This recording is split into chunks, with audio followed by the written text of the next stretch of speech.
30 സങ്കീർത്തനം 8 വചനം. യഹോവേ, ഞാൻ നിന്നോട് നിലവിളിച്ചു, യഹോവയോട് ഞാൻ യാചിച്ചു.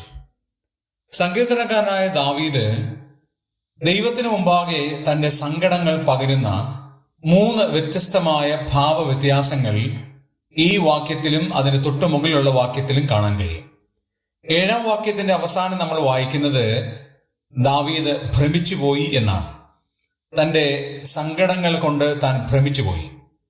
അതുകൊണ്ട് താൻ ചെയ്തത് ദൈവത്തോട് താൻ നിലവിളിച്ചു. തൻ്റെ സങ്കടങ്ങൾ ഒരു നിലവിളിയായി, കരച്ചിലായി ദൈവസന്നിധിയിലെത്തി.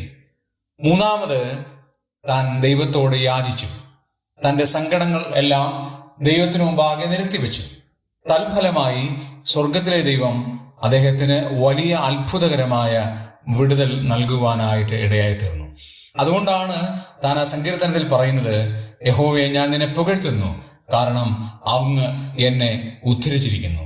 ശത്രുക്കൾ എന്നെക്കുറിച്ച് സന്തോഷിക്കാൻ ഇടയാകാതെ വണ്ണം എൻ്റെ പ്രാണനെ അവിടുന്ന് പാതാളത്തിൽ നിന്ന് കരയേറ്റി. നിലവിളിക്കുമ്പോൾ മറുപടി നൽകുന്ന ഒരു ദൈവം നമുക്ക് വേണ്ടിയുണ്ട്. ആ ദൈവത്തിന്റെ കരങ്ങളിൽ നമ്മളെ തന്നെ സമർപ്പിക്കാൻ.